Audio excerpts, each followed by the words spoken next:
Somewhere in the jungle of what is now Guatemala, buried under centuries of roots and silence, there is a pyramid larger than the Great Pyramid of Giza. Most people alive today have never heard of it. It was built around 300 BC by a people with no metal tools, no wheel, no horse or ox to carry stone. Its builders quarried limestone by hand and raised it slowly across generations, each one inheriting an unfinished monument from the last, each one adding their layer to something they would never see completed. That pyramid is one fact about the Maya. Here are a few others. They had no observatory, no telescope, no instrument of any kind beyond their eyes, and the records of generations of careful watching. With those records, they calculated the movements of the planet Venus so precisely that their tables, as kept across 5 centuries of active use, accumulated an error of less than 2 hours. They had no mathematical tradition to draw on. They built one. In doing so, they independently invented zero, one of the most consequential ideas in the history of human thought, arrived at by only a handful of cultures across all of recorded civilization. They developed a writing system capable of recording anything the spoken language could say. For centuries, scholars assumed the inscriptions on their monuments were religious texts, hymns, prayers, ritual instruction. When the script was finally decoded in the 20th century, what emerged was something else entirely. Political history, dynastic rivalry, propaganda, betrayal, the full complicated texture of human ambition pressed into stone. Their cities collected rainwater in plastered underground reservoirs, engineered to sustain populations of 60,000 through 6 months of drought. Their farmers cultivated a 3-crop system so sophisticated that modern agriculture, with all its synthetic inputs, cannot match it on tropical soil. Their kings went to war on the schedule of the stars. One ruler waited for the planet Venus to rise before executing his captured enemy, not from superstition, but from a cosmological logic so deeply embedded in Maya thought that the line between astronomy and statecraft had long since ceased to exist. And then, in the 9th century AD, something broke. Not everything, not everywhere, but across the great cities of the southern lowlands, Tikal, Palenque, Copan, the kings stopped carving their names into stone. The population scattered, the jungle moved back in. Within a century, cities that had held tens of thousands of people were empty. Historians have spent 200 years arguing about what happened. The answer, it turns out, is not simple, and it is not what most people assume. But here is what matters before any of that. The civilization did not end. 8 million people alive today are Maya. 30 of their languages are still spoken. A calendar their ancestors developed before Rome was a city is still being kept day by day in the highlands of Guatemala. The same count of days, running without interruption for over 1,000 years. We tend to speak of the Maya in the past tense. That is the first thing this story will correct. Over the next 1 hour, we are going inside this civilization, not from the top, not starting with kings and monuments, but from the ground up, from the streets and the soil, from the question every civilization has to answer before it can answer any other. Because the Maya built their world on some of the least forgiving land any civilization has ever chosen. And how they did it tells you something essential, not just about them, but about what human ingenuity looks like when the margin for error is very thin, and the stakes are everything. Civilizations do not begin with kings. They begin with a problem. The problem always is the same one. How do you grow enough food that not everyone must farm? Because the moment a community produces more than it needs to survive, 1 extra bowl of maize, in 1 extra jar of grain set aside when the season is good, something becomes possible that wasn't possible before. Someone doesn't have to plant. Someone can do something else. Build something, learn something. Think about something other than when the rains will come. That bowl of surplus is the seed of everything. Every monument, every dynasty, every calendar, every written word. The whole elaborate structure of what we call civilization rests, in the end, on that. So before we can understand the Maya, we have to understand what they were working with. And what they were working with in the lowland Petén around 1000 BC was an agricultural nightmare. 3 inches of topsoil above porous limestone. Rain that came in violent deluges for half the year and disappeared almost entirely for the other half. No navigable river and no flood deposit. The soil, thin, leached, stubborn, drained almost as fast as it was soaked. Clear a patch of jungle, plant it, and after 2 or 3 seasons, the nutrients were gone. Burn the cleared land to release what minerals the plants had drawn from the air, and the answer bought you another season, maybe 2. Then you moved on. That is what archaeologists call slash and burn agriculture, milpa farming in its simplest form. And it is ancient and widespread, and it works. But it cannot feed a city. It cannot accumulate. It requires constant movement, constant clearing, a people always beginning again somewhere new. What happened next, slowly, across generations, through the accumulated patient observation of thousands of people watching the same thin soil, is one of the stranger stories in agricultural history. And someone noticed what happened when 3 plants grew together, not a scientist, not a scholar. A farmer, probably, watching a particular mound of earth more carefully than usual, or noticing that a mound accidentally left to grow as it would have done better than the ones she managed. It is impossible to know exactly when or where the observation was first made and kept, but it was made, and it was kept, and it was taught, and eventually it became the foundation of everything: maize, beans, squash. Plant them together in the same mound. The 3 sisters, as they would come to be called across Mesoamerica, and each one solves a problem the others create. Maize grows tall and straight, its deep roots pulling nutrients from below while its stalk reaches upward. Beans climb that stalk, and as they grow, their roots do something invisible to the naked eye but essential to the soil beneath. They pull nitrogen directly from the air and fix it into the earth, replenishing the precise nutrient that maize continuously depletes. Squash spreads low along the ground between the mounds, its broad leaves shading the earth, holding moisture, crowding out the weeds that would otherwise take everything. 3 plants, each solving the exact problem the others create. When a Maya family sat down to eat them, as Maya families have done in this landscape for over 3,000 years, the maize provided carbohydrates, the beans provided protein, and the amino acids maize alone cannot supply. The squash filled in the rest, nutritionally complete, grown from a single mound of earth, with nothing but a planting stick and a pair of hands. Modern agricultural scientists who study the milpa system have found something that should, by rights, be impossible in tropical soils as thin as these. Through the natural cycling of nutrients between the 3 plants, a well-managed milpa maintains its productivity indefinitely. Industrial agriculture, deploying the full weight of synthetic fertilizers and modern soil science, degrades the same tropical soils within decades. The milpa, in the places where it is still practiced, is outperforming it. But a milpa feeds a family.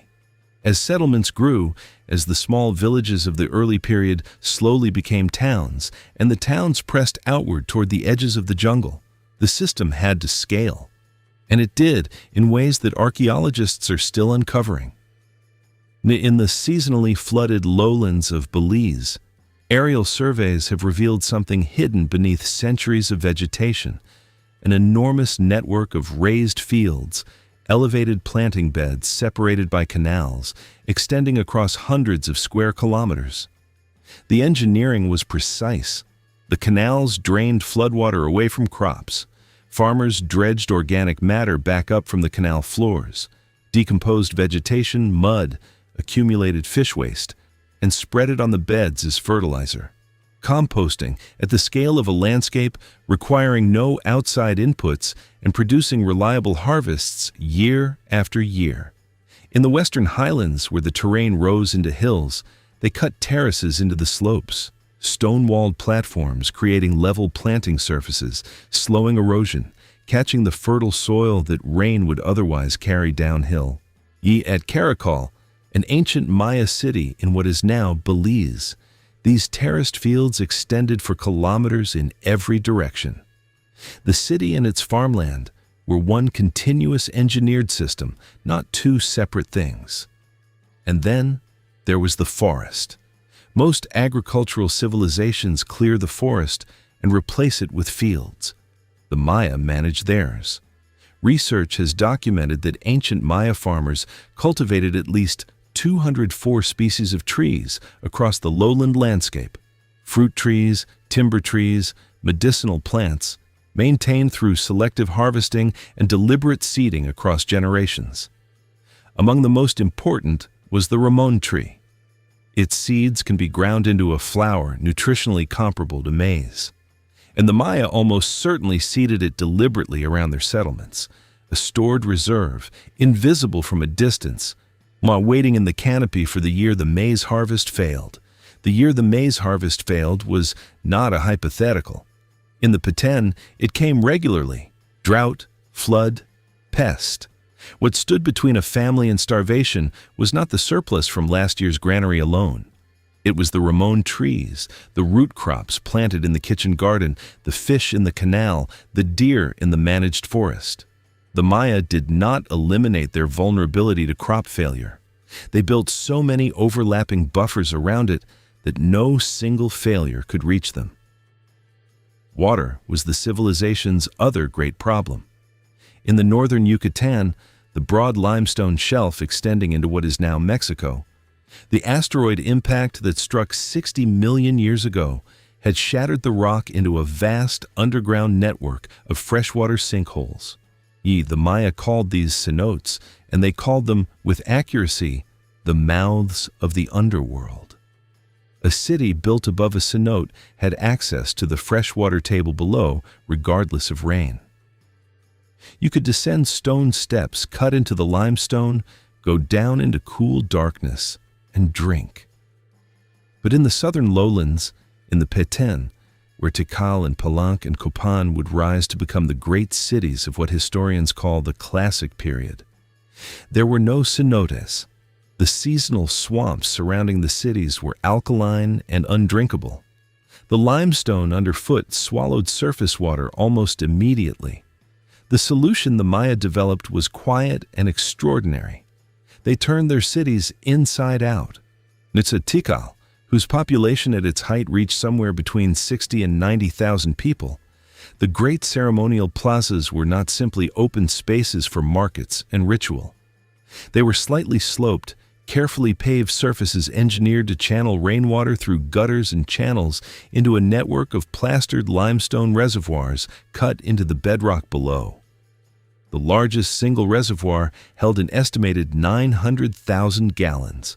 Together, Tikal's reservoirs could sustain the entire city through 6 dry months. The pyramids rose above the plaza, the water moved beneath it. Every ceremonial surface was also a hydraulic surface. The architecture of power and the architecture of survival had been folded into a single design. The food those systems produced was varied enough to surprise the first Spanish observers who documented Maya life. Maize was the foundation, ground on stone metades into masa, shaped into tortillas, fermented into drinks, dried and stored against lean years. But the Maya table went far beyond it.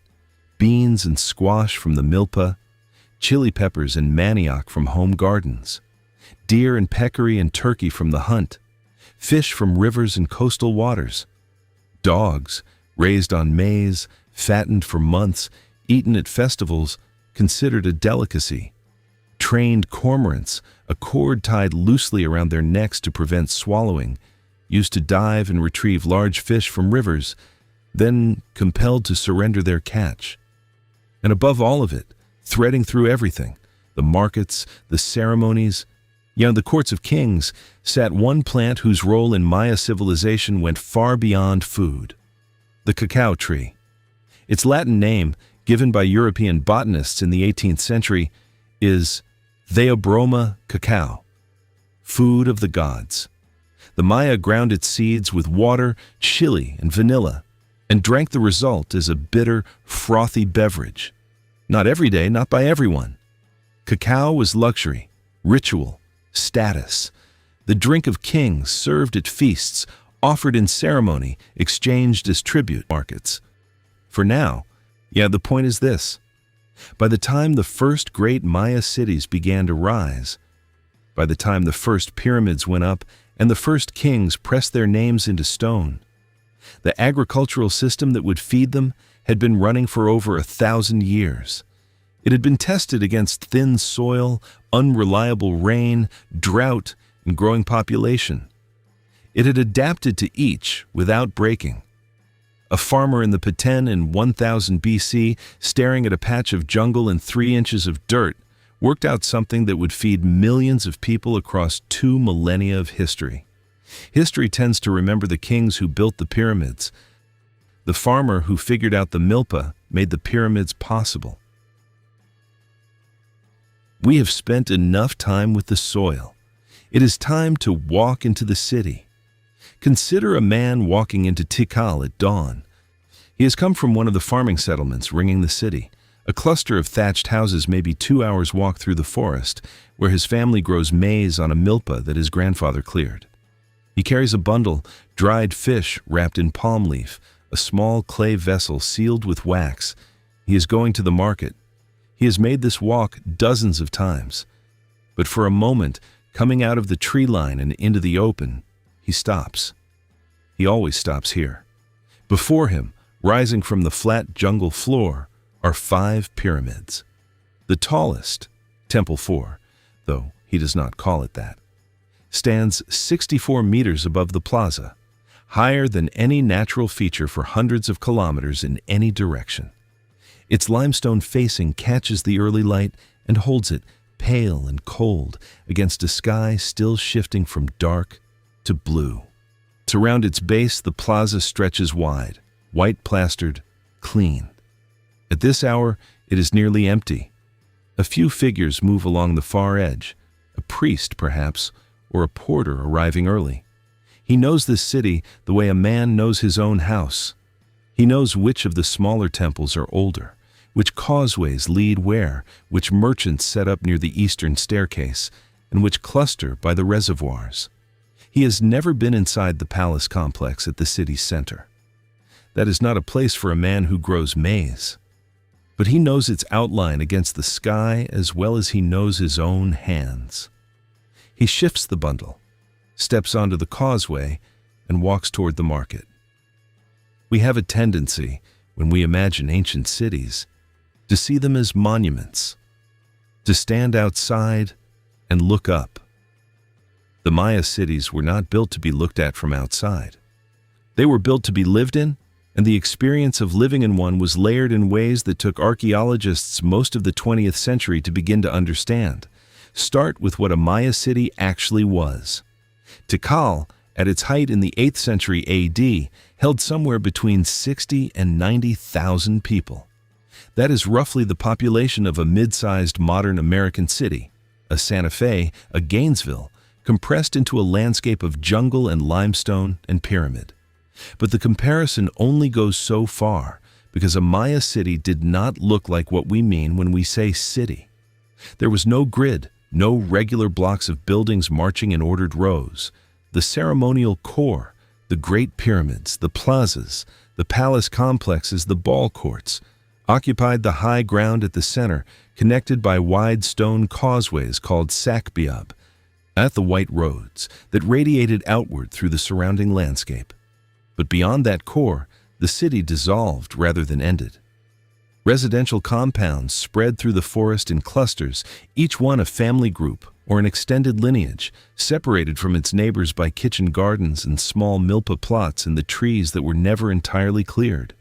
From above, from the platform of Temple 4 at dawn, which is where the man who walks in from the farms has sometimes imagined standing, Tikal would have looked less like a city than like a civilization in solution. Buildings emerging from the canopy at irregular intervals, the white lines of the causeways cutting through the green, smoke from morning fires rising in a dozen places at once. It was enormous. And it was organic in the way that only things that grow slowly across centuries can be. The heart of it was the Great Plaza. Not the largest open space in the city. There were bigger plazas elsewhere in the Maya world, but the most loaded. Every surface of the Great Plaza at Tikal had been plastered and replastered so many times across so many centuries that the layers of white lime told the history of the city the way tree rings tell the age of a tree. Beneath the last surface, archaeologists found older floors, older offerings, older structures buried inside newer ones. The Maya did not demolish their sacred buildings. They enclosed them. Each new king built over the last, layering the city upward and inward, concentrating power in the same ground generation after generation. Standing in the Great Plaza, you were enclosed on four sides. To the east, the Temple of the Great Jaguar, Temple 1, rose 47 meters on a steep, 9-tiered pyramid, its summit temple barely visible from the plaza floor. It was built by the king Jasa Chan Kawil, one of Tikal's greatest rulers, who defeated the rival city of Calakmul in 695 AD after nearly a century of Tikal's political humiliation. The temple was his tomb. His body lay in a vaulted chamber deep in the pyramid's base, surrounded by jade and bone and the bodies of those who went with him. Above, the carved roof comb, the tall decorative crown sitting above the summit temple, bore his image looking out over the plaza where his people assembled. To the west, Temple 2, the Temple of the Masks, faced him across the white expanse, slightly shorter. Built, most archaeologists believe, and in honor of his wife. Two pyramids facing each other across an open plaza, a marriage of stone presiding over the city. The effect was not accidental. Maya architecture was a language, and every element of it was chosen. The orientation of temples tracked astronomical events, solstices, equinoxes, the rising of Venus. The height of a pyramid communicated the power of the king buried inside it. The depth of a burial communicated the depth of his connection to the underworld, Xibalba, the place beneath, which the Maya understood not as a hell, but as a layered realm of power and transformation that the dead passed through before returning to the world above. A plaza was not empty space, it was a stage. The people who filled that stage lived in a city that was more socially complex than its jungle setting might suggest. Maya society was sharply stratified, but the strata were not simply rich and poor. They were layered in ways that archaeology has only recently made legible.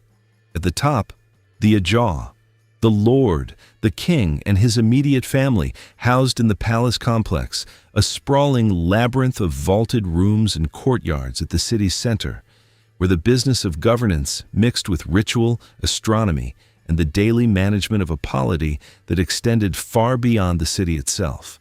Maya palaces were not residences in the modern sense. They were administrative centers, ceremonial spaces, and royal households simultaneously. Places where scribes recorded tribute and priests read the sky and nobles negotiated alliances, all within the same complex of corbelled stone rooms. Just below them, the lesser nobility and the professional classes, scribes, who held enormous social prestige. Literacy in the Maya world was rare enough that those who possessed it occupied a distinct and privileged position. Architects, long-distance merchants who were not simple traders but a class unto themselves, protected by their own patron deity and conducting business across hundreds of kilometers of jungle trails and coastal sea routes. Master craftsmen, jade workers, feather workers, the carvers who cut the stele, freestone monuments that recorded the king's deeds in the plaza. Below them, the farmers, the porters, the laborers who quarried the limestone and carried it in human chains to the construction sites, not slaves in most cases. Commoners, a word that flattens what was in fact a diverse population of people with their own household economies, their own family shrines, with their own small accumulations of status and property. And at the very bottom, present but poorly documented, actual slaves taken in war or born into the condition, who appear in the record mostly as offerings, sent with their lords into the tomb. What archaeologists have found, excavating the residential zones of Maya cities, is that this hierarchy was written into the landscape with remarkable precision. The size and construction quality of a house compound tracked almost exactly with the social status of its inhabitants. Elite compounds near the ceremonial core. Multiple buildings arranged around a central courtyard, plastered floors, corbelled stone roofs, family shrines with carved altars. Commoner compounds farther out, single-room thatched structures on low stone platforms, earthen floors, yet small household shrines with modest offerings. Each zone of the city a different register of the same civilization. But the compounds shared one feature, regardless of status. The dead were buried beneath the floors, not in a cemetery somewhere outside the city. Beneath the house, beneath the place where the family cooked and slept and raised children and ground maize in the early morning. The ancestors were not removed from daily life. They were folded into it. A family's dead remained part of the household economy in a literal, physical sense. Their graves were tended. Offerings were placed. The living and the dead shared the same ground. Moving through the city meant moving through the causeways. The Sakbiab, white roads, were among the most distinctive features of Maya urban design, and among the least discussed. Built of compacted rubble and faced with white plaster raised above the surrounding terrain to stay passable during the rainy season's flooding, they connected the ceremonial cores of cities to their outlying residential zones, and in some cases connected entire cities to each other across kilometers of jungle. The longest known Maya causeway runs for roughly 100 kilometers, connecting the city of Coba in what is now the Mexican state of Quintana Roo to the smaller center of Yaxuna. 100 kilometers of raised white road through the forest, built, maintained, and used not for wheeled vehicles, there were none, but for human feet and the tumplines of porters carrying goods on their backs. The roads were also ceremonial. Processions moved along them. The arrival of a visiting lord along a sakbe was a political event. Invisible from a distance, announced by the whiteness of the road itself, cutting through the green. Our man with the fish and the clay vessel walks a sakbe into the market. The market occupied a large open area at the edge of the ceremonial core. Recent LiDAR surveys of Maya sites using laser mapping technology that strips away the jungle canopy to reveal the landscape beneath have identified these market zones with increasing confidence. Long, low, parallel structures, the covered stalls, an open central space, the trading floor. Positioned near a causeway intersection, accessible from multiple directions, close enough to the plaza to be part of the city's public life, but distinct from the sacred spaces at the center. He finds his spot, lays out his goods, waits. Around him, the market assembles. A woman from the coast with dried marine shell, valuable for jewelry and ritual use. A man from the highlands with obsidian blades, volcanic glass, the sharpest cutting edge available in a world without metal, traded across hundreds of kilometers from the volcanic mountains of what is now Guatemala. A cacao merchant with a large cloth bundle, each bean counted. The currency is those cacao beans.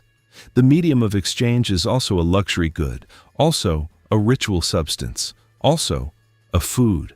The same object moving between all those registers simultaneously, depending on who holds it and what it buys.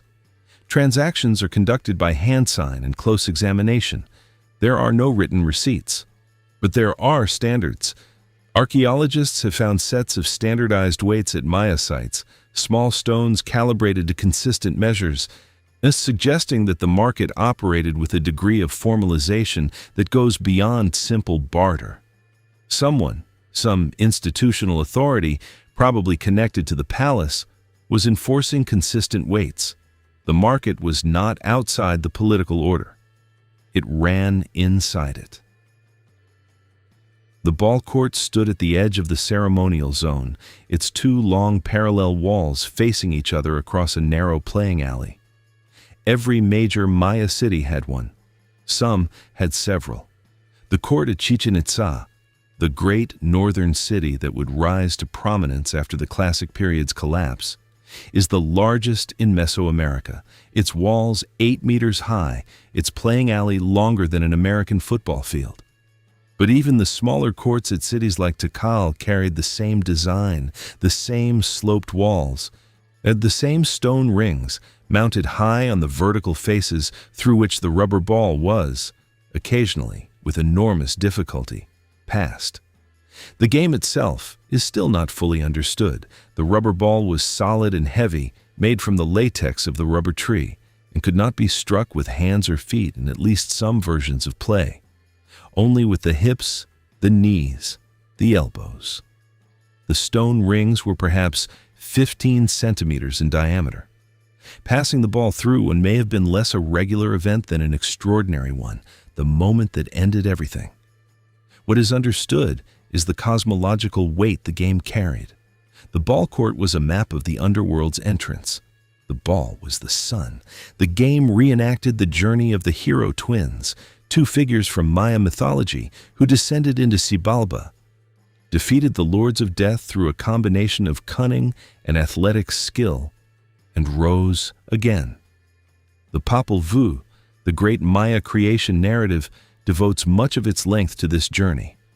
And the same imagery, the hero twins, the ball court, the moment of descent and return, appears carved in stone at El Mirador, the great pre-classic city in northern Guatemala, in a frieze dated to around 300 BC.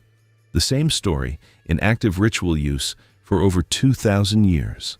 What happened to the losers, or in some accounts the winners, of particularly significant ball games is one of the most debated questions in Maya archaeology. Decapitation scenes appear on ball court walls. Captive figures are shown in ball game posture on royal monuments. Whether ritual sacrifice was a regular feature of ordinary play, or reserved for cosmologically significant contests involving high-status captives, remains contested. What is not contested is that the ball court was not a sports venue in any secular sense. It was a ritual theater. The stakes were cosmological. The game was a conversation with the dead. At the end of the day, the market is emptied. The man with the fish and the clay vessel walks back along the Saxbe, his bundle lighter, a handful of cacao beans tied into a cloth at his waist. He passes the base of Temple 1 without looking up. He has looked up enough times that the image is inside him now. Jasa Chan Kawil's roof comb against the sky, the king looking out over a city that is also his tomb. He does not think of it consciously. It is simply the shape of the place he lives. The causeways carry him west, then south, to back into the forest. Behind him, Tikal settles into the dark. The plaza's empty. The priests who tend the temple fires move in the upper chambers. In 1,000 houses in the forest, families gather around their hearths, and in the floors beneath them, generations of the dead lie still in their graves. The city breathes. Tomorrow the market will open again. The causeways will fill. Somewhere in the palace complex, a scribe will press a stylus into wet plaster and record something that will be read if the stone survives, 1,000 years from now. The king's name, the date, what the stars were doing. But who was that king, really? Not in the ceremonial sense, not the figure on the roof comb. In the actual working sense, what gave him his power? And how did he keep it? That is where we are going next. The king's name was Kinich Janab Tikal. He came to power in the city of Palenque, a Maya city set against the foothills of the Chiapas highlands in what is now southern Mexico, at the age of 12. He ruled for 68 years. When he died in 683 AD, he was around 80 years old, which made him one of the longest reigning monarchs in the history of the ancient world. He had his tomb built while he was still alive. It sat at the base of a 9-tiered pyramid, the temple of the inscriptions, beneath a vaulted chamber he had carved and fitted and sealed on his own instruction. The sarcophagus lid he commissioned for himself is one of the most analyzed objects in Maya archaeology. A 5-ton carved limestone panel depicting his descent into Xibalba, the underworld, at the moment of death, and implicitly, by the logic of Maya cosmology, his eventual return. Around the edges of the lid, his ancestors rise from the earth like fruit from a vine. He knew no one would open it in his lifetime. He sealed it anyway. It was not found again for 1,269 years. That is the first thing to understand about Maya kingship. It was not primarily about administration. It was not about law or taxation or the management of armies. Those things existed, but they were downstream of something else, something that ran deeper and was harder to dislodge. Maya kingship was a cosmological office. The king did not merely rule the city, he held the world in place. The title was a Jah Lord, but the fuller title was Kuhulajau, Divine Lord, and the distinction mattered enormously. A Maya king was not a man who had been granted divine favor. He was, and in the understanding of his people and very likely in his own understanding, a conduit between the human world and the forces that governed it. The sun, the rain, the maize, the movements of Venus across the sky. These were not natural phenomena operating independently of human action. They required maintenance, ritual, the correct performance of the correct acts on the correct days by the person whose bloodline connected him to the gods who had set the world in motion. That person was the king, which meant that a king's most important duties were not military campaigns or trade negotiations, though he conducted both. His most important duties were ceremonial. The letting of his own blood, drawn from his tongue or his earlobes, or, on the most significant occasions, from his penis, offered to the gods through burning, was not symbolic. It was functional. It fed the cosmic machinery. A king who failed to perform these rites correctly was not merely a bad ruler. He was a structural failure. The rains might not come. The maize might not grow. The sun might not rise. This is not metaphor. This is what the Maya believed in the same practical, consequential way that a farmer believes in the milpa, not as a matter of faith detached from daily life, but as the operating logic of the world. And it gave the king a kind of power that no army could fully replicate. But power built on cosmic necessity still has to be maintained. A Maya king without the performance of legitimacy was simply a man with a title. The performance was everything, and it happened in public continuously, and on a stage that the entire city had been designed to provide. The stelae were part of it.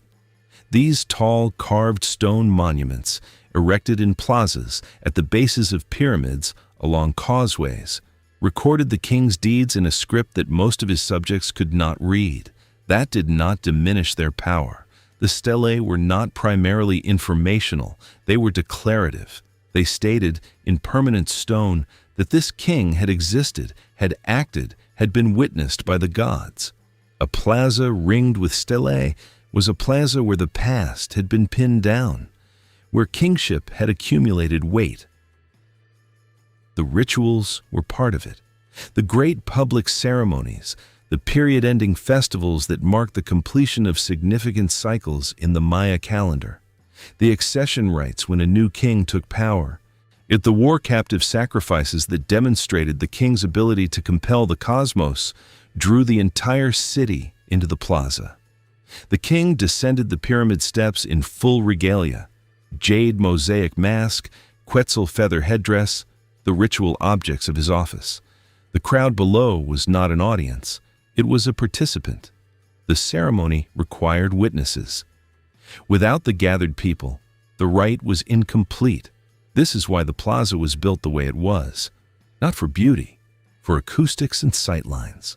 The pyramid elevated the king above the crowd, made him visible from every corner of the open space below. The corbelled stone walls of the surrounding buildings caught and returned sound. A voice from the summit carried. The bloodletting was part of it too, conducted publicly, documented on the monuments, understood by everyone present as the act that sustained the world.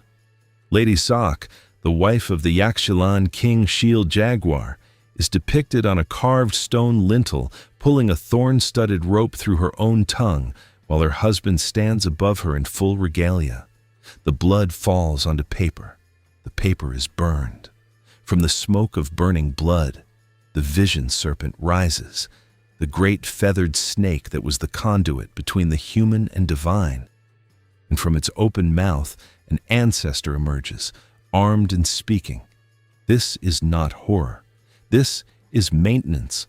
The world needs feeding. The king and his household provide it. Maya kingship was also always intensely competitive.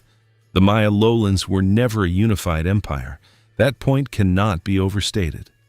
Where Rome eventually unified the Mediterranean world under a single political authority, where the Aztec Triple Alliance would one day bring much of Mesoamerica under a tributary system, the Maya Classic period was a landscape of independent city-states, dozens of them, each with its own king, its own patron gods, its own calendar of ceremonies, and its own ambitions.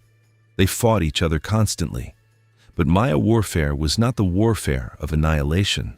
Cities were raided, not razed. Agricultural systems were disrupted, not destroyed. The primary goal of a Maya military campaign was not territory, it was captives. Specifically, high-status captives, rival kings, nobles, warriors of sufficient rank, that their public humiliation and eventual sacrifice would constitute a meaningful cosmological event. Defeating an enemy king and taking him alive was the single most politically significant act a Maya ruler could perform. It demonstrated not just military strength, but divine favor, proof that the cosmos had chosen sides. The captured king was displayed, stripped of his regalia, his name glyphs on the monuments of his captor sometimes literally defaced.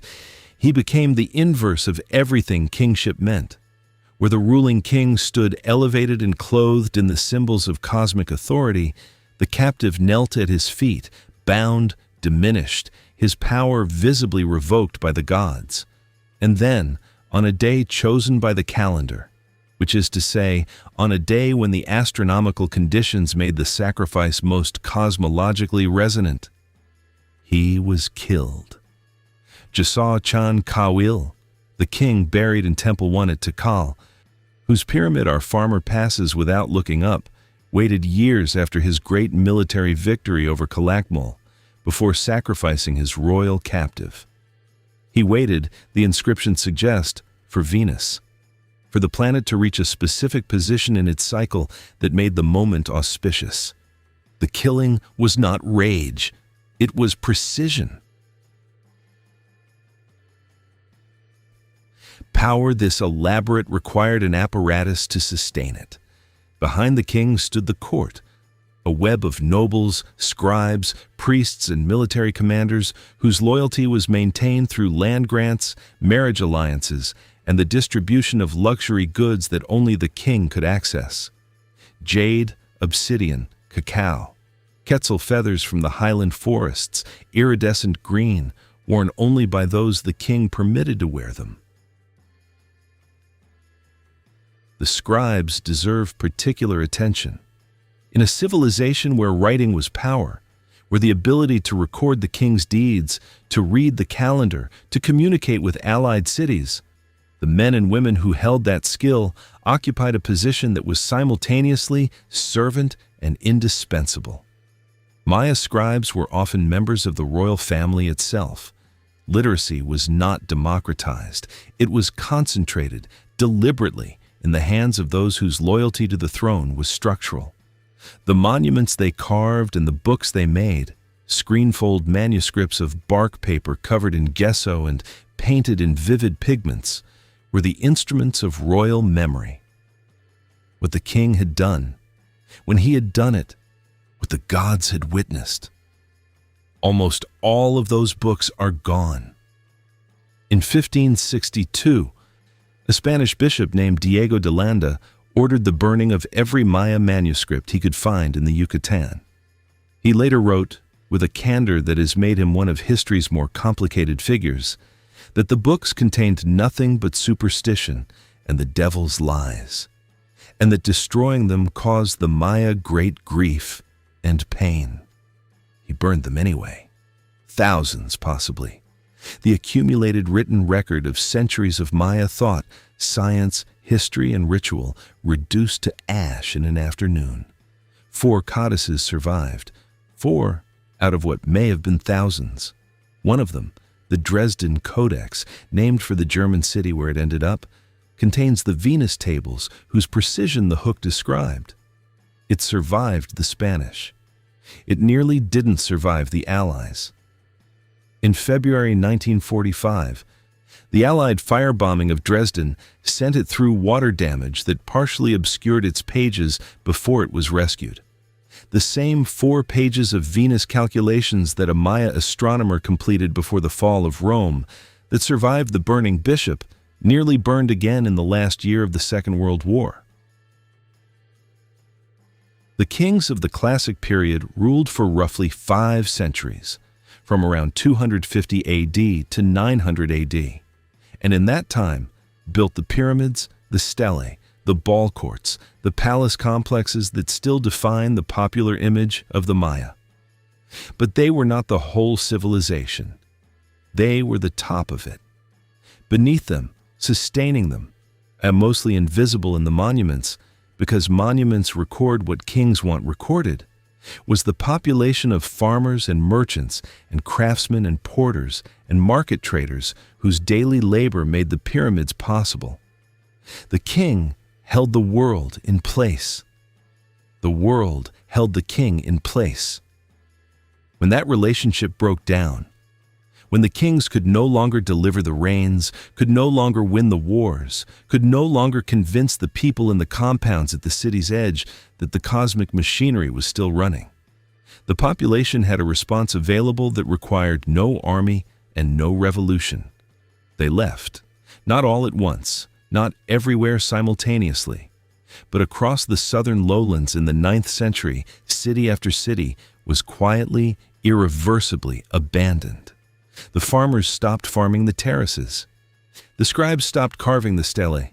The last long count date recorded at Tikal was in 869 AD, at Palenque 799 AD, at Copan 822 AD.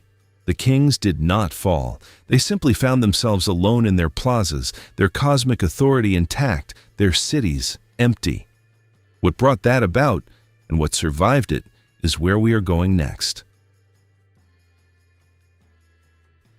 Imagine being born into a world where every single day has a name.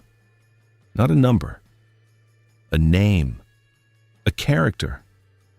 A set of meanings that have accumulated around it across centuries of careful observation. This day is favorable for planting, this one for travel, this one for war. This day, the boundary between the living and the dead grows thin. This day belongs to the rain. This day to the jaguar. And when you are born, the moment you arrive in the world, the day you are born into, is yours. It describes you. It shapes what you will likely become, what dangers you should watch for, what patron deity will walk alongside you through your life. This was not superstition in the way we use that word. It was not the private belief of the uneducated. It was the operating system of the entire civilization. When a Maya child was born, one of the first things the family did was consult the daykeeper.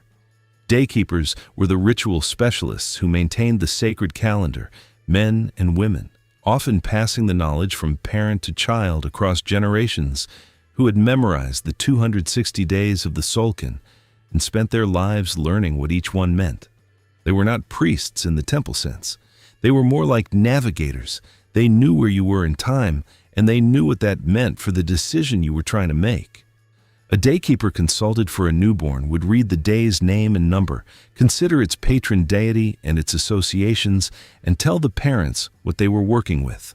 A child born on a day associated with the jaguar carried the jaguar's qualities: fierce, nocturnal, powerful, dangerous to enemies. One born on a day of the rain deity might have a particular relationship to water and agriculture.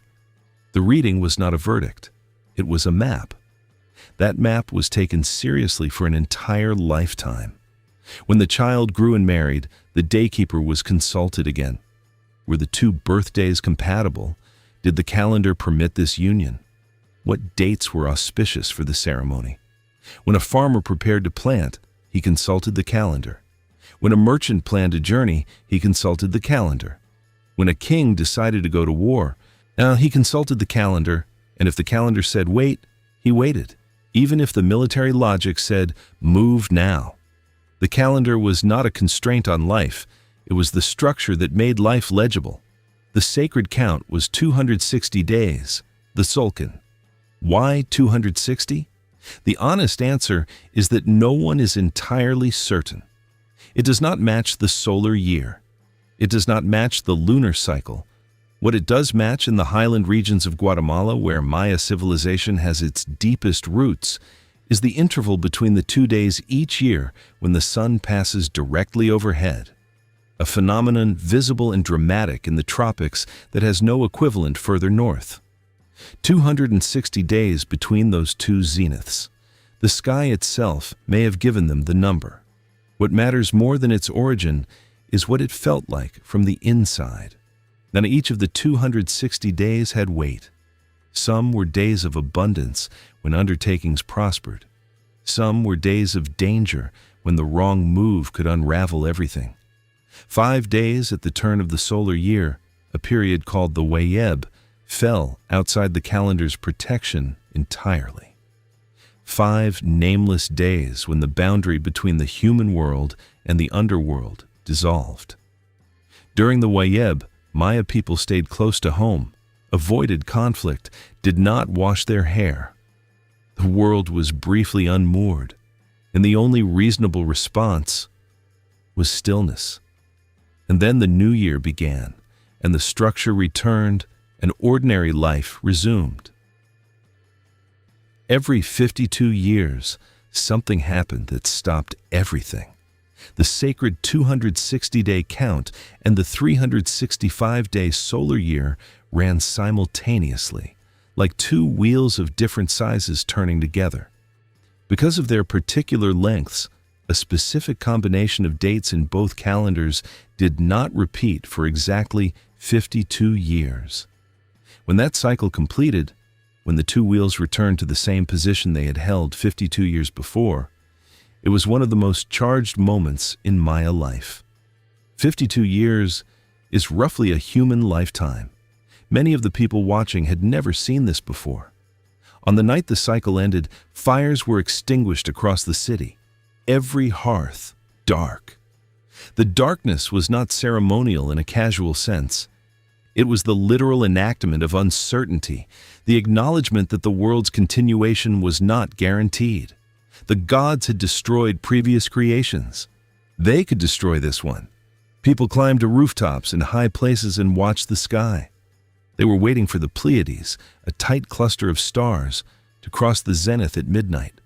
When those stars reached the top of the sky, it meant the heavens were still moving. The contract between gods and humans still held. The world would continue. When the Pleiades crossed, New fire was kindled on the chest of a sacrificed captive, the first flame of the new cycle struck from the body of a life given to ensure the next 52 years. Runners carried that fire through the darkness to every household in the city. Every hearth relit from the same source, the community reconnected to the cosmos through a single flame. Morning came. The world had been renewed. Above all the cycles, above all the named days and the turning wheels of the calendar, one planet commanded attention unlike any other. Not the sun, Venus. Not the brilliant wandering star, appearing before dawn as the morning star, vanishing, reappearing after sunset as the evening star, vanishing again, whose comings and goings the Maya tracked across centuries with a patience that produced the Venus tables of the Dresden Codex. Tables accurate to within 2 hours across 500 years of use. Venus mattered because Venus, in Maya understanding, enacted the story the entire cosmos told. It descended, it disappeared into the underworld, it returned, the same arc as the maize god, who died each dry season in the earth and rose again with the rains, the same arc as the hero twins, who descended into Xibalba and came back, the same arc as every king who died and was buried and was, through the logic of Maya belief, transformed rather than ended. So Venus rising after its disappearance was a moment of power, and power in the Maya world was never neutral. When Jasau-Chan Kawil had his royal captive ready, the defeated king of Calakmul, stripped of his regalia, waiting, he did not act immediately. He waited for Venus, for the planet to reach the precise position in its cycle that made the killing cosmologically resonant. The execution, when it came, was not violence. It was a ritual event timed to the sky, its meaning amplified by the forces the sky embodied. The captive's death fed the cosmos at the moment the cosmos was hungry. The gods who governed all of this were not simple. Chak, the rain deity, one of the oldest figures in the Maya pantheon, his hooked nose and shell earrings appearing on temples from the earliest periods, was not good or evil. He was rain. He brought the rains that grew the maize and sent the floods that destroyed it. The same deity, both faces. To pray to Chak was not to ask for goodness. It was to negotiate with a force that did not have goodness as a category. The maize god was different, more intimate, more human in his suffering. He died every year and was reborn every year, and because humans were made from his body, his cycle was their cycle. Death was not departure. It was transformation, the same transformation the maize made in the dark beneath the soil, invisible and slow, and absolutely reliable if the conditions were right. And Xibalba, the underworld, the place of fear, was not a punishment. The Maya did not organize their afterlife around moral judgment the way later traditions would. Xibalba was a realm of challenge. The hero twins, the great figures of Maya mythology who descended there to avenge their father's death, survived not because they were virtuous, but because they were clever. They read the traps. They outwitted the lords of death. They turned the underworld's own rules back against it. The lesson was not, be good and you will be protected. The lesson was, be clever, be persistent, and even the place designed to destroy you can be navigated. All of this, the named days, the turning cycles, the Venus tables, the gods who were forces rather than persons, the underworld that tested rather than punished, formed something the Maya never needed to name because it was simply the world. Not religion in the sense of a set of beliefs you hold, a total structure of meaning, so woven into daily life that separating it out would be like separating the grammar from a language. The farmer consulting the daykeeper before planting, and the astronomer tracking Venus from the palace roof, and the king bleeding on the pyramid steps were all doing the same thing, maintaining the relationship between human life and the forces that made it possible. The calendar was how you knew when to do your part. The gods were who you were doing it for. And the remarkable thing, the thing that resists easy explanation, is how long it held. Not as a set of ideas preserved in books, but as a living practice observed and renewed by real people in real communities across 2,000 years. The Tzolk'in count running in Guatemala today is the same count that was running when Tikal sealed his tomb. The daykeepers who still practice have not revised it or updated it or adapted it to modern conditions. They have simply kept it. The gods shaped everything the Maya built: the cities, the kings, the wars. But belief alone does not sustain a civilization across 2 millennia. Alongside it ran something equally remarkable: a practical, inventive, restlessly curious intellectual life that produced one of the most sophisticated writing systems in the ancient world, a mathematics that reached further than almost any other civilizations, and a network of trade that carried ideas and goods across 1,000 kilometers of jungle and coast. That is where we are going next. There is a man in the market at Calakmul, one of the great rival cities to Tikal, deep in what is now the Mexican state of Campeche, counting cacao beans. He has done this so many times that his fingers move without thought. Each bean placed in a small cloth, the cloth tied, set aside. He is not eating them. He is not going to eat them. He is a merchant, and the beans are money, and he is preparing for a transaction that will take most of the morning to complete. What he is buying is obsidian. The obsidian has come from the highlands of Guatemala, from the volcanic mountains 200 kilometers to the south, where the stone fractures in ways that produce an edge sharper than any metal blade then available anywhere in the world.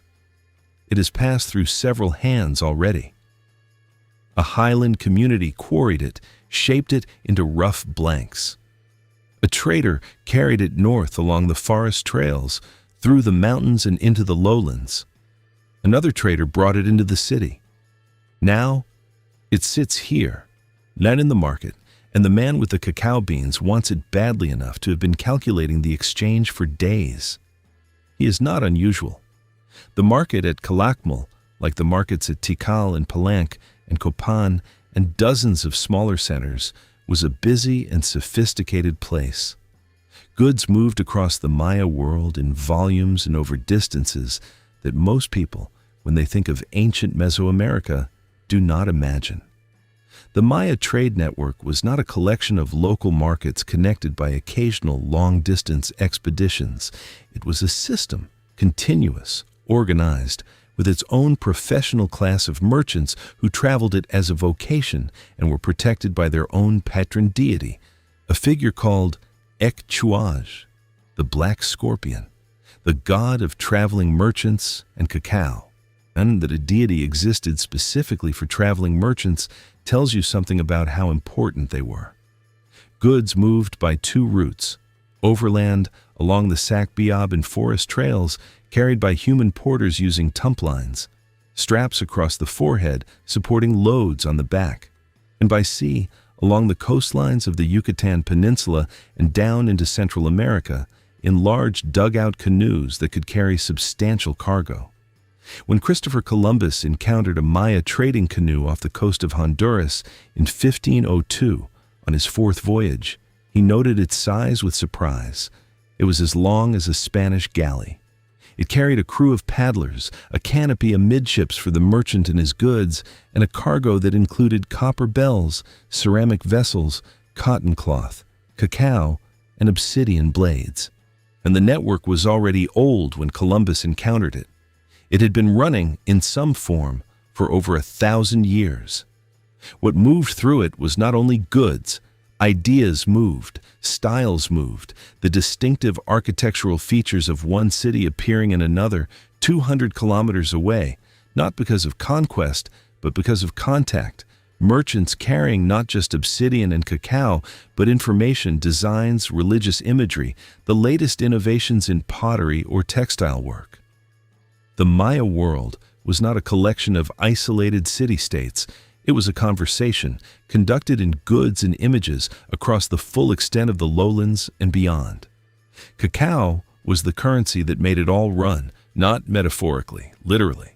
Cacao beans, dried, counted, stored in cloth bundles, functioned as the medium of exchange across the entire Maya lowland region. They were portable. They were durable enough for short-term storage. They were universally valued because cacao was simultaneously money, luxury food, and ritual substance, a commodity whose worth was self-evident to everyone who handled it. But cacao beans were also perishable. They could be counterfeited. Archaeologists have found evidence of clay beans coated in cacao residue passed off as the real thing in markets, which meant that the market required trust, and trust required standards. Those standardized weights found at Maya sites, small stones calibrated to consistent measures, were the physical infrastructure of that trust. Someone was enforcing them, and someone with enough authority to make a merchant accept that his beans would be honestly weighed. That authority almost certainly flowed from the palace, from the king whose market it was, whose city the merchants traded in, whose soldiers would enforce the standards if they needed enforcing. The market was not separate from political power. It was one of the ways political power expressed itself in daily life. To participate fully in that market, to record a transaction, to send a message to a trading partner in another city, to petition the palace, to read the inscriptions on the monuments in the plaza, required literacy. And Maya literacy was one of the great intellectual achievements of the ancient world. The Maya writing system was a full script, capable of recording anything the spoken language could express. Not a simplified accounting notation, not a system of pictographs that could only handle concrete nouns. A complete writing system with signs for syllables and signs for whole words used together in combinations that gave the writer enormous flexibility. It was also, for most of the 20th century, completely unread. The key breakthrough came from an unlikely place. In 1952, a Soviet linguist named Yuri Knorosov published a paper arguing that the Maya script was syllabic, that its signs represented sounds rather than ideas. He had reached this conclusion working in Leningrad during the Cold War without ever visiting a Maya site, using photographs of the few surviving codices and a partial key left by the same Diego de Landa who had ordered the burning of the books. Landa had recorded what he thought was a Maya alphabet, actually a syllabary, a list of syllable signs, intending it as a curiosity. Knorosov used it as a door. The Western scholarly establishment dismissed him for 2 decades. His theory came from the Soviet Union, and that alone was sufficient reason for some scholars to resist it. It took until the 1970s and 1980s, as other researchers built on Knorosov's foundation, and as more inscriptions were deciphered, for the field to accept what he had seen. By the time the script was substantially decoded, Knorosov was old, and the scholars who had dismissed him were mostly gone. He had been right from the beginning. What the inscriptions revealed, once readable, was not what anyone expected. Not religious hymns, not astronomical tables, not ritual instructions. Political history. Yes, specific kings, specific dates, specific acts, battles won, alliances formed, captives taken, blood offered. The monuments in the plazas were not devotional objects. They were propaganda, carefully crafted, precisely dated, deeply human propaganda, recording what the king wanted remembered and omitting everything else. The Maya had been telling their own story in stone for over 1,000 years. It just took the 20th century to learn to listen. The writing was only possible because of the mathematics. Maya mathematics was built on a base 20 system, counting in 20s rather than 10s, probably because the full set of fingers and toes gives you 20 natural units rather than 10. Positional notation. The value of a symbol changed depending on where it sat in the number, exactly as our own system works. A 1 in the units column means 1. A 1 in the next column up means 20. A 1 above that means 400. And in that system, the Maya had a placeholder, a symbol for the absence of a quantity in a given position. A shell glyph, elegant and simple, meaning nothing here, 0. The concept of 0, not merely the word for nothing, but the mathematical idea of an empty positional slot, a number that can be manipulated and calculated with, was independently invented by only a handful of cultures in the history of human thought. Ancient India, possibly ancient Babylon, and the Maya, whose 0 appears in the record by at least 350 AD, possibly earlier, making it among the earliest documented zeros anywhere in the world. Without 0, long count calendar calculations would have been impossible. Of the Venus tables would have been impossible. The precise dating of historical events across centuries would have been impossible. The entire intellectual architecture of Maya civilization rested, in part, on a shell-shaped symbol representing nothing. It is easy to take 0 for granted. We have used it our entire lives. But try to do long division in Roman numerals, a system with no 0, no positional notation, and the magnitude of the invention becomes clear. The Maya did not merely count well. They built a mathematical framework capable of handling timescales of millions of years, of tracking astronomical cycles across centuries, of maintaining calendrical precision that still holds up under modern scrutiny. The books that held all of this knowledge were made of bark paper, strips of fig bark soaked and pounded flat and folded accordion style into screenfold manuscripts, the codices, then coated with a white gesso and painted in the vivid pigments that have barely faded in the surviving examples. Red from iron oxide, yellow from other minerals, the distinctive Maya blue, a pigment so chemically stable that it has survived in colors as fresh as the day it was applied, whose exact formula eluded Western chemists for decades until they finally identified it as a mixture of the clay mineral palygorskite and indigo dye. The scribes who painted these books were artists as much as scholars. The Dresden Codex, one of the 4 survivors, the one containing the Venus tables, is a work of visual precision that modern astronomers have used to verify its own calculations. Its pages are dense with painted figures and columns of numbers, so each element placed with care. Those 4 books are what remain. The rest, the histories, the genealogies, the agricultural almanacs, the medical texts, the literature, burned in 1562 in the Yucatan town of Mani on the orders of a bishop who believed he was doing God's work. What was lost cannot be fully calculated.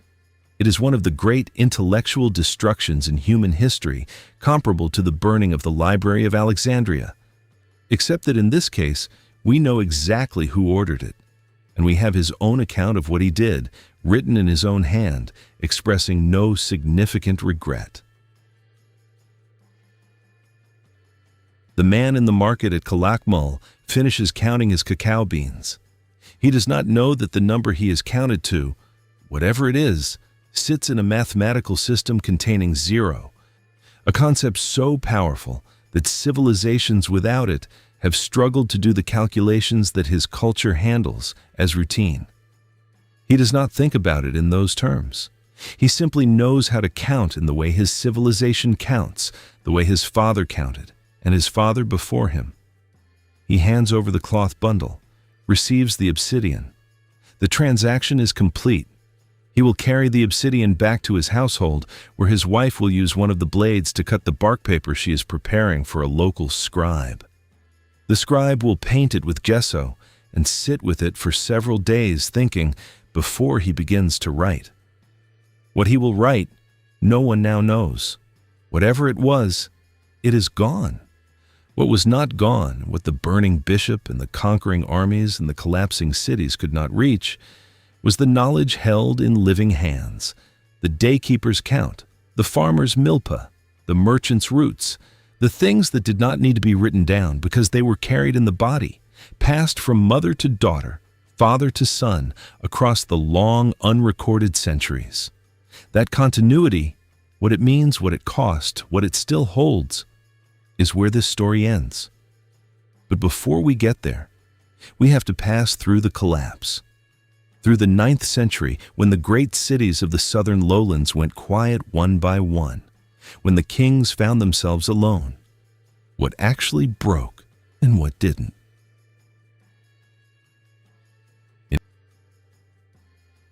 In 810 AD, a scribe at the city of Quirigua, a mid-sized Maya center in what is now eastern Guatemala, carved a date into stone. It was a routine act. Scribes had been carving dates at Quirigua for over a century. The city had risen to brief prominence in 738 AD when its king, Kaak Tiliu Chan Yopat, captured and beheaded the king of the much larger city of Copan, in a result that shocked the southern lowlands the way a small country defeating its powerful neighbor shocks the modern world. Quirigua had celebrated that victory with monuments, had grown, had continued the business of being a Maya city. After 810, the inscriptions stop, not gradually, not with a final monument explaining what happened. They simply stop, the last date carved, and then silence. At Copan, the city Quirigua had humiliated. The last inscription dates to 822 AD, and at Palenque, 799 AD. At Tikal, 869 AD. Across the southern Maya lowlands, city after city goes quiet within a span of roughly a century.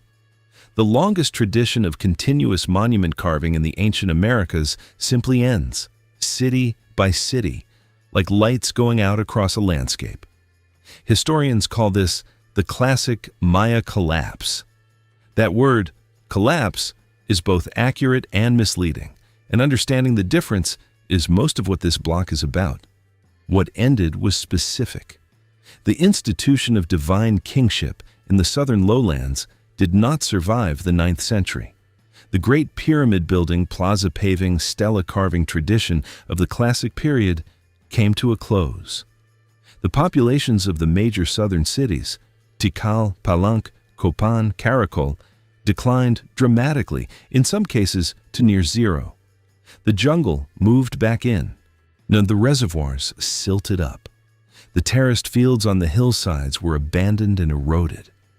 This was real. It was catastrophic for the people who lived through it. Archaeologists excavating the late-period layers at these sites find evidence of stress that accumulates across generations.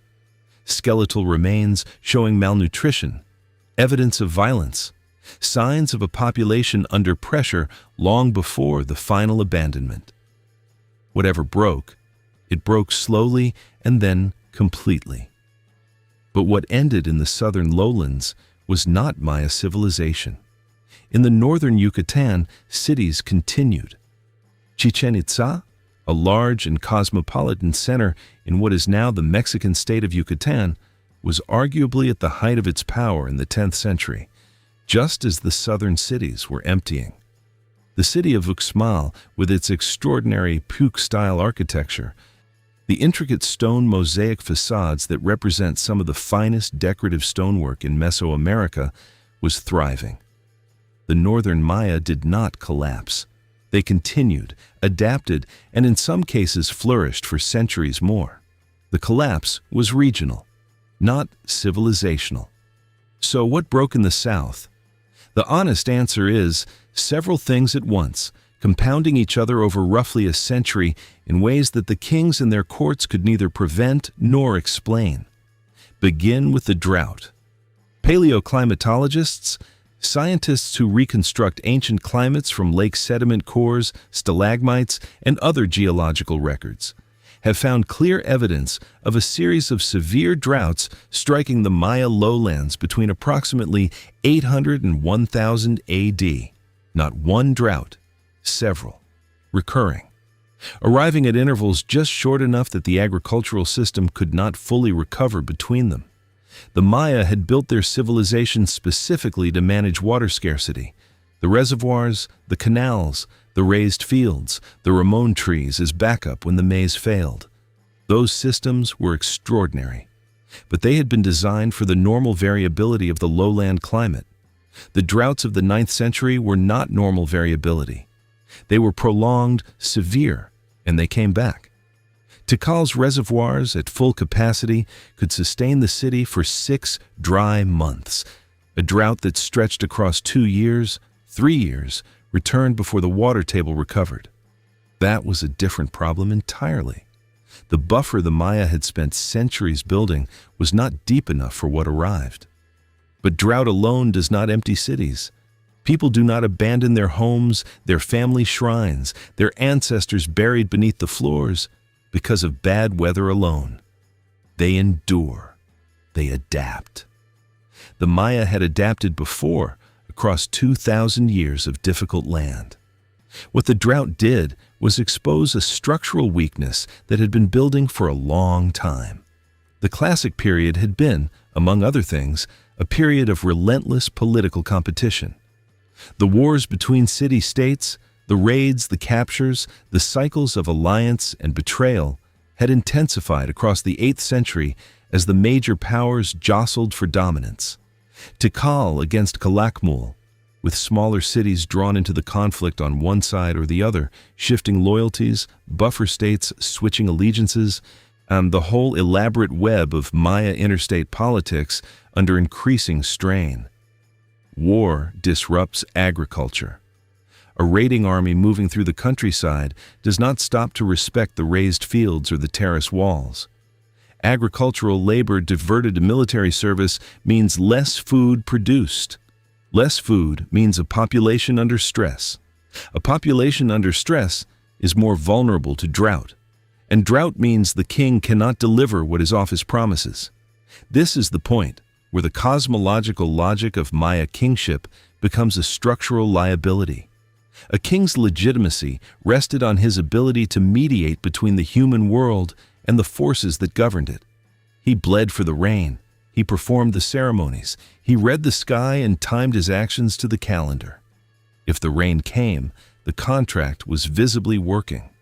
If the rain did not come, if the drought persisted through ceremony after ceremony, bloodletting after bloodletting, sacrifice after sacrifice, then something had gone wrong with the mediation. Maybe the king had performed the rites incorrectly. Maybe his bloodline had lost its connection to the gods.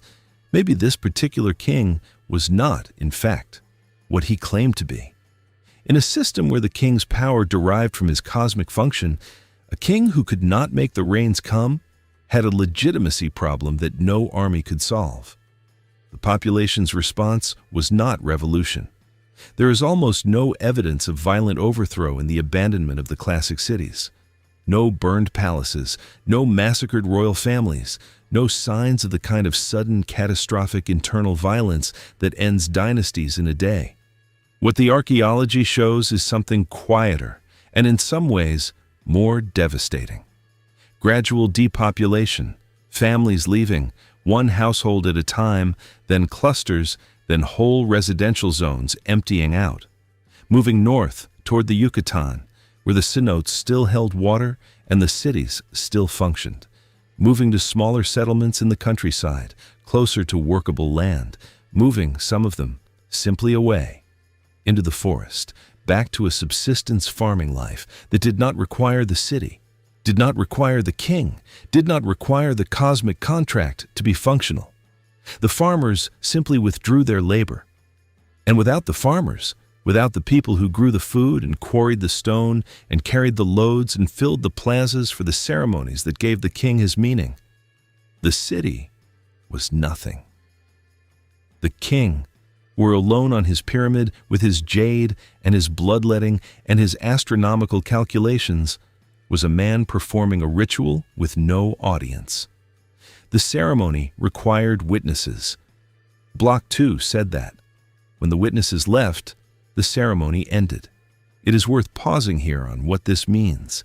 The classic Maya collapse is sometimes described as a mystery, and in its specific details, it remains one. We cannot say with certainty why Tikal emptied before Palenque, or why some smaller cities survived while larger ones did not. But in its broad structure, it is not mysterious at all.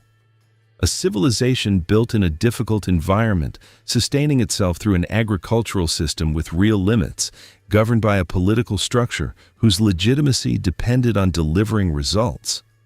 That civilization, under sufficient environmental and military stress, just reached the edge of what its systems could absorb. The systems failed. The people made rational decisions about where to live. The cities emptied. What is remarkable is not that it happened. What is remarkable is how long it didn't. 2,000 years of continuous civilization on some of the most challenging land any agricultural society has ever tried to farm. Maintained not by luck or by unusually favorable conditions, but by ingenuity, by institutional knowledge passed across generations, by a belief system coherent and durable enough to organize collective life for 2 millennia. The collapse was real. The achievement it ended was larger. And then there is what didn't end. Chichen Itza continued. Uxmal continued. The trading networks along the Yucatan coast continued. One and would continue until the Spanish arrived and disrupted them by force. The daykeepers kept the Tzolk'in count. The farmers kept the milpa. The languages, all 30 of them, or their ancestors, kept being spoken by the millions of people who had never lived in the great cities at all, who had been in the countryside and the highlands and the coastal communities throughout the classic period, largely invisible in the monumental record, carrying the civilization's actual substance in their hands and their knowledge and their daily practice. The Spanish conquest of the 16th century, which came 500 years after the classic collapse, was a different kind of catastrophe, more deliberate, more total in its ambitions, and disease killed perhaps 90% of the indigenous population of Mesoamerica within a century of contact, a demographic destruction without precedent in recorded history. The surviving Maya were dispossessed, converted, their books burned, their political structures dismantled, their languages suppressed, and still the civilization did not end. 8 million people, 30 languages, the Tzolk'in count unbroken, the kings are gone. What they sat on top of is still here.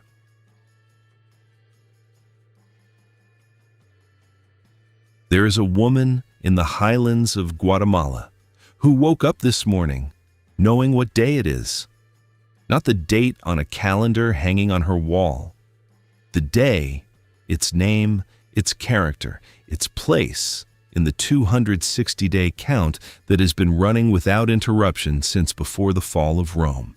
She is a daykeeper, as her mother was before her, as her grandmother was before that. The knowledge passed hand to hand across generations too numerous to count, through the classic collapse and the Spanish conquest, and 5 centuries of suppression and survival and quiet, stubborn continuity. She knows what today requires, what it permits, what it warns against. She has clients coming this morning, a young couple planning a wedding date, a farmer uncertain about when to plant, an older woman whose granddaughter has been ill and wants to know what the calendar says about it. The daykeeper will sit with each of them, consult the count, speak carefully about what she finds. This is not a museum. This is not a reconstruction. This is Tuesday morning in 2024, and the same calendar that governed the timing of Jasa Chan Kawil's execution of his royal captive is being consulted right now and by real people making real decisions about their lives. 8 million people alive today are Maya. That number is worth sitting with for a moment. 8 million, more than the population of many European countries, more than the entire population of the ancient Maya world at its classic period height. Spread across Mexico, Guatemala, Belize, Honduras, and El Salvador. Living in cities and in villages, working in every profession modern life contains, and also in ways that the outside world has consistently underestimated, maintaining the threads that connect them to 2,000 years of continuous civilization. 30 distinct languages, not dialects. Languages. Quiche, which has more speakers than Norwegian. Yucatec Maya, still spoken across the Yucatan Peninsula by hundreds of thousands of people. Tzeltal, Tzotzil, Mam, Dekanjobal, each one a complete linguistic world, carrying within it a vocabulary and a grammar and a set of categories for understanding experience that developed independently over centuries. When the Spanish arrived and imposed their language, they did not erase these. The Maya languages went underground in some places, were suppressed, were punished. And they survived, the same way the Milpa survived, the same way the Tzolk'in survived, not because no one tried to end them, but because the knowledge was carried in too many hands, spoken in too many households, embedded too deeply in daily life to be fully reached. The Milpa is still running. In the lowlands of Mexico and Guatemala and Belize, Maya farmers still plant maize and beans and squash together in the same mounds their ancestors planted 3,000 years ago. The system that outperforms industrial agriculture on tropical soil is not a historical curiosity. It is an active practice feeding families today on the same land, with the same logic. 3 plants, each solving the problem the others create. The soil renewing itself as it has always renewed itself when managed this way. Agricultural scientists have spent decades studying the Milpa, and what they keep finding is that the system's sophistication increases the closer you look. The specific varieties of maize that Maya farmers have selected and maintained across generations are adapted to the local conditions in ways that commercial seed varieties are not.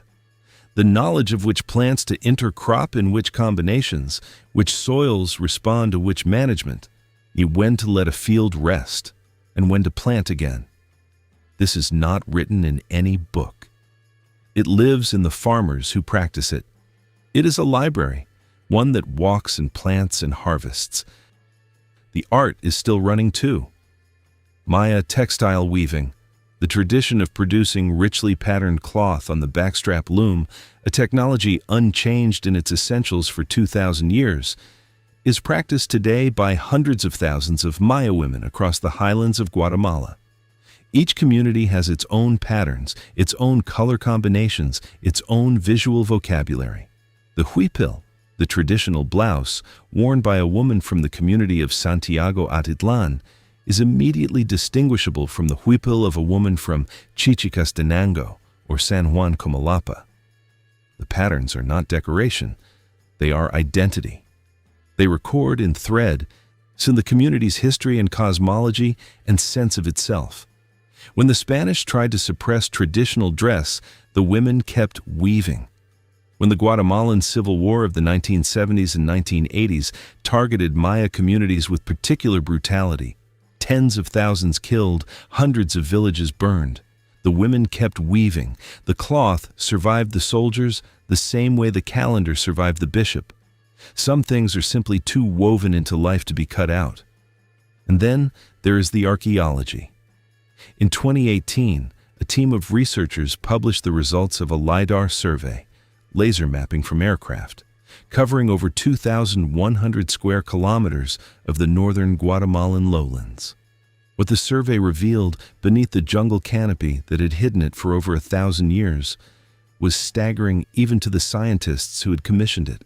In more than 60,000 previously unknown structures, not a few forgotten temples, an entire interconnected urban landscape, cities, towns, villages, causeways connecting them, agricultural fields, fortifications, water management systems, stretching across the landscape at a scale and density that no one had imagined possible. The survey suggested that the Maya lowlands at the height of the Classic period may have supported a population of 10 to 15 million people. 10 to 15 million people in a jungle on thin soil without metal tools or the wheel, fed by a farming system invented over 3,000 years ago, governed by a calendar that is still running, speaking languages that are still spoken. Every decade, the archaeology pushes the scale of what the Maya built further upward. Every decade, and the living Maya communities push back against the assumption that what was built is past tense.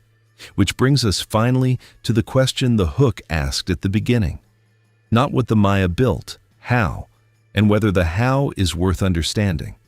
The answer, accumulated across everything we have covered, the milpa and the reservoirs, the kings and the calendar, the markets and the mathematics, the collapse and the continuity, is something like this. The Maya solved the hardest problems civilization faces, not by eliminating difficulty, but by building systems robust enough to absorb it. The milpa did not make the soil rich. It made thin soil workable indefinitely. The reservoirs did not make the rain reliable. They made 6 months of drought survivable. The calendar did not give the Maya control over the cosmos. It gave them a shared framework for living inside uncertainty together. That is a different kind of achievement than the pyramids. The pyramids are visible from the air. This other thing, the institutional knowledge, the accumulated agricultural wisdom, the cosmological system that organized collective life for 2 millennia, is visible only if you know where to look. The woman in the highland of Guatemala knows where to look. She has been looking her whole life. The couple who came to her this morning left with a wedding date. The farmer left with a planting day. The older woman sat with her for a long time, and when she finally stood to leave, she looked steadier than when she arrived. The daykeeper watched her go. Outside, the highland morning was doing what highland mornings do. Cool air, the smell of pine, the sound of the market beginning to assemble in the square below. An ordinary Tuesday. The 260-day count moving forward one step as it has moved forward every day for over 1,000 years, carrying with it the accumulated meaning of everything the Maya ever understood about time and the gods and the terms on which human life is possible. One day at a time, still counting.